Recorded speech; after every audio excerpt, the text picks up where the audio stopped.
कौन पहुंचा है कभी अपनी आखिरी मंजिल तक, हर किसी के लिए थोड़ा आसमान बाकी है, हर किसी के लिए थोड़ा आसमान बाकी है। ये तुझको लगता है तो उड़ने के काबिल नहीं, सच तो ये है कि तेरे पंखों में अभी भी उड़ान बाकी है, तेरे पंखों में अभी भी उड़ान बाकी है।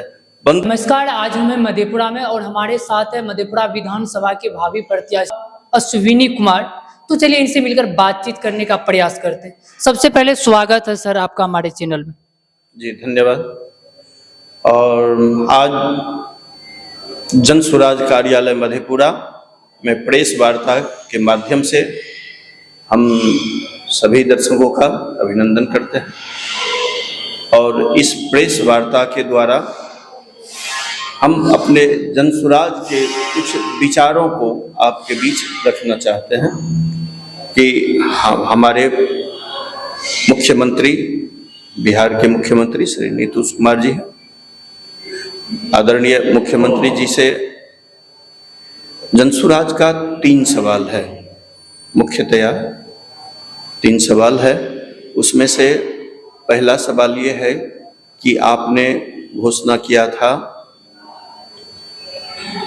कि बास पर्चा गीत, जो हम जिनके पास जमीन नहीं है, जिनके पास बसने के लिए घर नहीं है, तो उनको हम 3 डिसमिल जमीन आवंटित करेंगे। आपने अभी तक 1 से 1.5 लाख के करीब या उसके बीच में कहिए आपने जमीन आवंटित किया है, लेकिन आपने 50 लाख लोगों को घर बसाने के लिए, घर बनाने के लिए आपने वायदा किया था कि हम 50 लाख गरीब लोगों को जमीन आवंटित करेंगे। वो जमीन कहाँ गई, हमें जवाब दीजिए। दूसरी बात, आपने ये कहा था कि 94 लाख परिवारों को 2-2 लाख रुपया हम मुफ्त में आवंटित करेंगे। वो 2 लाख रुपया कहाँ गया आपका? धरातल पर तो कहीं नजर नहीं आता, बिहार में तो कहीं नजर नहीं आता। वो पैसा के बारे में बताइए कि आपने उस पैसे का क्या किया, या वो पैसा अभी आई नहीं या कहीं खो गई है, इसके बारे में जानकारी दें। तीसरा सवाल ये है कि आपने जातिगत जनगणना करवाया, उसमें गरीब तबके के जो हमारे गरीब बंधु हैं, भाई हैं, किसान हैं, मजदूर हैं, उनके बच्चे, उसमें से आप ही का सर्वेक्षण किया हुआ है जातिगत जनगणना के आधार पर कि 3% बच्चे ही आपके पढ़ पाते हैं, जो गरीब तबके के लोग हैं। महादलित परिवार में देखा जा रहा है कि 5% तक बच्चे पढ़ पाते हैं, बाकी का क्या होना है? तो हम आपसे सवाल करते हैं कि आपने स्कूल के माध्यम से बहुत बढ़िया व्यंजन परोस के रखे हुआ है कि आपने खिचड़ी का व्यवस्था किया, आपने ड्रेस का व्यवस्था किया, आपने पुस्तक का व्यवस्था किया, आपने और भी चीज मुहैया कराई। आप इतने वेतन भोगी शिक्षकों का भी बहाली किए हुए हैं। किसके लिए? जब हम रिजल्ट नहीं देख पाते हैं, जब हमारे गरीब बच्चे पढ़ नहीं पाते हैं, हमारे गरीब बच्चे आज भी आपके आकलन में 3% दिखा रही है, तो ये मजाक ही तो है। मजाक बना के छोड़ दिया है आपने बिहार वासियों को। 20 वर्षों तक आपने राज किया है और इस 20 वर्षों में आपने मजाक नहीं बनाया, तो क्या किया आपने बिहार वासियों के साथ, बिहार के बच्चों के साथ, बिहार के भविष्य के साथ? आप नौनिहाल को भविष्य मानते हैं, इस देश के प्रधानमंत्री राष्ट्रपति मानते हैं, इस देश के भविष्य मानते हैं, और आप उनके भविष्य से खिलवाड़ कर रहे हैं। जवाब देना होगा आपको। नीतीश चाचा, आप इस सवाल का, इस 3 सवाल का जवाब अगर नहीं देंगे तो 11 तारीख से आपके गांव में जाकर के जन स्वराज पार्टी और इनके सूत्रधार प्रशांत किशोर जी आपके गांव में जाके आपके ग्रामीणों से, आपके बंधुओं से, आपके परिवारों से सवाल करेंगे। 11 तारीख को याद रखिएगा माननीय मुख्यमंत्री जी कि आप बास गीत पर्चा क्या किए, 2 लाख रुपया आपने कहाँ रखा, और शिक्षा के मामले में आपने जो जातिगत जनगणना करवाया है आप इतने फिसड्डी क्यों साबित हुए हैं, इनका जवाब देना होगा। अगर आपने जवाब नहीं दिया तो हम 1 करोड़ लोगों का हस्ताक्षर अभियान चला रहे हैं, आपके गांव से शुरुआत करेंगे कि आप इसका जवाब दीजिए, नहीं तो 1 लाख लोगों का हस्ताक्षर करा के आपके विधानसभा का घेराव करने के लिए हम जल्द आ रहे हैं।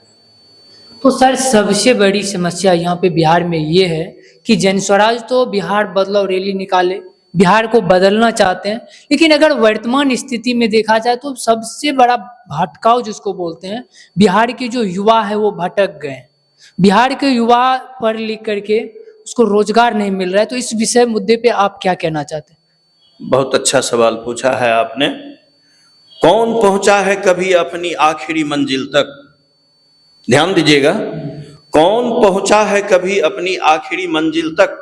हर किसी के लिए थोड़ा आसमान बाकी है, हर किसी के लिए थोड़ा आसमान बाकी है। ये तुझको लगता है तो उड़ने के काबिल नहीं, सच तो ये है कि तेरे पंखों में अभी भी उड़ान बाकी है, तेरे पंखों में अभी भी उड़ान बाकी है। बंधु, मेरा कहना यह है कि आपने शराबबंदी की घोषणा कर दी, अच्छी बात है, हम सभी स्वागत करते हैं, और ये अच्छी योजना लाई थी आपने। हमारी सरकार हमारे बिहार की जनता को एक अच्छा सौगात देना चाह रहे थे, लेकिन आप उस पर पूरी तरह से खरे नहीं उतरे हैं। आज गांव-गांव में, शहर-शहर में आपने उस पर पाबंदी लगा दी है, लेकिन यहाँ पर हम लोग गांव के रहने वाले हैं, गली के रहने वाले हैं, तो हमें देखने को मिलता है, सुनने को मिलता है कि जो छोटे छोटे बच्चे हैं, जो नौनिहाल हैं, जो हमारे देश के भविष्य हैं, वो इतने नशे में मदमस्त रहा करते हैं, मालूम नहीं वो नशा कहाँ से आता है, कौन प्रोवाइड करता है, इनका जड़ कहाँ पर है।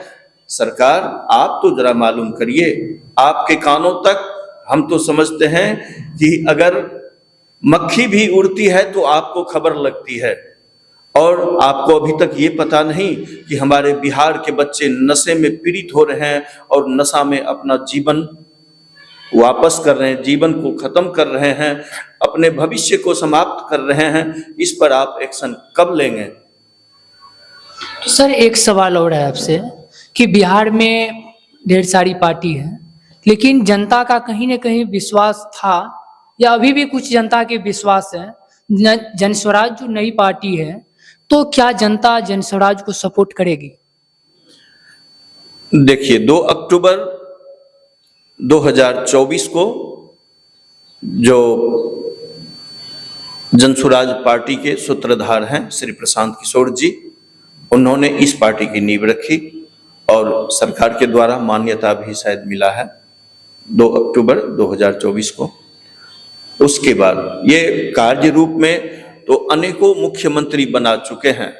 हमारे प्रशांत किशोर जी सूत्रधार हैं और सूत्र के माध्यम से हमारे नीतीश बाबू को भी मुख्यमंत्री बनने में भी अपना सहयोग किए हैं, और बहुत सारे मुख्यमंत्री ऐसे हैं जिनको प्रशांत किशोर जी अपने सूत्र के माध्यम से उनको मुख्यमंत्री बनाने में इनका भी अहम भूमिका रहा है।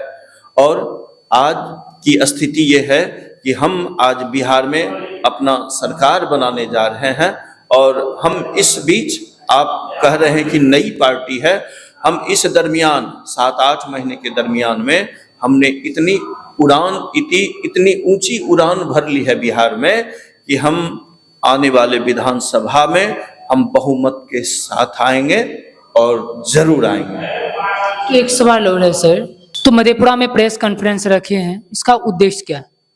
इसका उद्देश्य यही है कि हम 11 मई से जो हम ये 3 सवाल अभी आपको पूछे थे, बताए थे, उन 3 सवालों का अगर जवाब तो नहीं मिलेगा कहाँ से मिलेंगे? अभी भी वो कोशिश कर लें, जवाब नहीं मिलने वाला है। अगर जवाब नहीं मिलता है तो हम लोग हस्ताक्षर अभियान चलाएंगे। उसी के लिए ये कॉन्फ्रेंस बुलाया गया है कि नीतीश बाबू के गांव से, माननीय मुख्यमंत्री के गांव से ही हस्ताक्षर अभियान का हम लोग शुरुआत करने जा रहे हैं और हम इसमें सफल भी होंगे। आगे आप लोगों का सहयोग अपेक्षा और हम अपने बिहार के वासियों से, बिहार के आम जनता से हम जुड़ने का कोशिश कर रहे हैं कि आम दिलों में हम अपना जगह बनाने का प्रयास कर रहे हैं और प्रयास ही नहीं, हम बहुत दिलों में अपनी जगह बना भी चुके हैं। सर आपका परिचय क्या हो? मेरा नाम अश्विनी कुमार, मैं विधानसभा प्रभारी मधेपुरा और इससे पहले जिला सचिव के पद पर भी कार्यरत था। वर्तमान में हमको सचिव के पद से ला करके विधानसभा प्रभारी के रूप में हमको इन्होंने मनोनीत किया है। तो आप लोग अश्विन कुमार की बात से किस तरह सहमत हैं? क्या आप लोगों को अच्छा लगा? कमेंट सेक्शन में इसकी राय जरूर दें। अगर आप लोग हमारे वीडियो को फेसबुक पे देख रहे हैं तो फेसबुक पेज को फॉलो कीजिए। अगर आप लोग हमारे इस वीडियो को यूट्यूब चैनल पे देख रहे हैं तो यूट्यूब चैनल को सब्सक्राइब कीजिए। मिलते हैं नेक्स्ट वीडियो में नेक्स्ट अपडेट के साथ।